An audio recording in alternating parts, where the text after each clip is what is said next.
भारत को जो है ये हर मकाम पर शिकस्त का सामना करना पड़े। If we talk like what was the end result की अगर बात करें तो सीज़ फायर हो गया, लेकिन फ्रांस से राफेल तैयारे मंगवाए थे, अरबों डॉलर्स का नुकसान। इजराइल के जदीद साख्ता ड्रोन्स थे, अरबों डॉलर्स का नुकसान। इसके साथ साथ रशिया का बेहतरीन डिफेंस सिस्टम था, अरबों डॉलर्स का नुकसान। स्टॉक मार्केट की बात करें, $83 बिलियन, ये सारा जो ड्रामा रचाया गया विदाउट एनी प्रूफ, अचीव क्या किया भारत। देखिए, इसमें वो आपने वो मीम देखी होगी कि वो फ्रांस है और वो उसको इंडिया का वो दरवाजा खटखटा रहा है और हाथ में उसने जूती उतारी है। तो ये अब सिर्फ फ्रांस नहीं, अब रूस ने भी जूती उतारी होगी, यूएस ने भी वो सब। देखिए, इंडिया ने पिछले कोई 25-30 साल से वो अपना एक ब्रांड बिल्ड कर रहे हैं। सॉफ्ट पावर तो है ना उनको, उनके शाइनिंग इंडिया, फलाना, ये वो, इकोनॉमिक ग्रोथ, हम ये हैं दुनिया में सार चका कि जी इंडिया फलाना है, बिगेस्ट डेमोक्रेसी है, ये फलाना। 3 हफ्ते में उन्होंने अपने ब्रांड को तबाह कर दिया, लिटरली। यानी वो जो था ना, वो ब्रांड के बड़ा इंडिया इतना दुनिया का एक रीजनल सुपर पावर बनने जा रहा है, सिक्योरिटी काउंसिल का परमानेंट मेंबर बनने जा रहा है। इधर आके इससे 3-4 दिन में पाकिस्तान ने उनकी जो एक्चुअल औकात है ना, वो खोल के सामने रखी। ये है वो।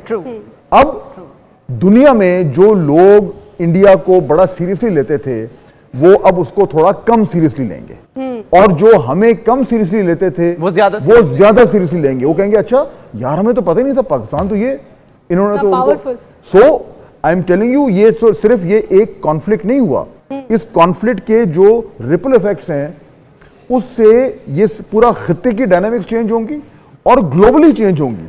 क्योंकि ग्लोबली ये जो कॉन्फ्लिक्ट हुआ है, इसको देखा जा रहा है कि एक तरफ वेस्टर्न बैक्ड इंडिया और चाइना बैक्ड पाकिस्तान, और पाकिस्तान ने उनको जो ठोका है उससे चाइना की गुड्डी जो है, अब जितना बिजनेस चाइना को आना है, अगर वो 10% हमें देना शुरू कर दे तो हमारा बजट।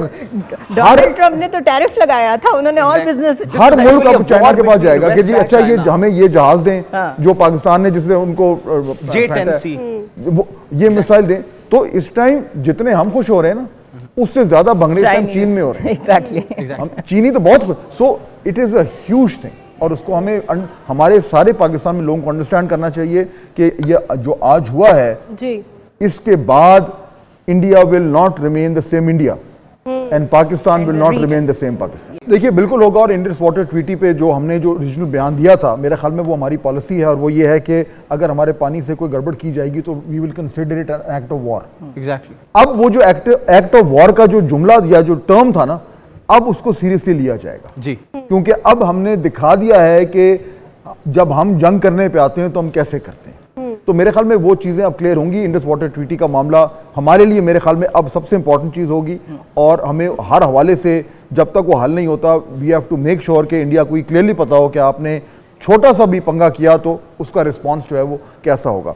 दूसरी बात मैं करना चाह रहा हूँ, क्योंकि अब ये जाहिर बात है आप लोगों ने अभी और खबरें भी सुनानी है और हमारे पास वक्त कम है, कि बड़ा कम होता है कि हम अपने लोगों की तारीफ करते हैं, और ये आज का दिन है, कल के बाद फिर हमने तनकीदी अपने मूड में चले जाना है, और वो होना भी चाहिए। लेकिन आज के दिन ये जो कुछ जो जिस तरह ये एपिसोड हुआ, उसमें हमें एक्नॉलेज करना चाहिए ये हमारी लीडरशिप, पॉलिटिकल लीडरशिप और मिलिट्री लीडरशिप ने जेन्युइनली इस बारी ये करके दिखाया है कि अगर आप प्रोफेशनली चीज़ों को लेके चलें, अगर आप फैसला साजी जो है वो उसमें अपनी जो नर्व है उसको होल्ड करके रखें, आप किसी प्रेशर में ना आए, और आप अपनी जो इदारा है, अपने जो लोग हैं और उनकी जो ट्रेनिंग है, उस पर आप कॉन्फिडेंस रखें, तो फिर वो डिलीवर करते हैं रिजल्ट जो उन्होंने आज किए हैं। मेरे ख्याल में पाकिस्तान एयरफोर्स हैज आउटडन इटसेल्फ। ये एयरफोर्स अब जिस तरह इंडिया की एयरफोर्स अब इससे रिकवर नहीं करेगी जी,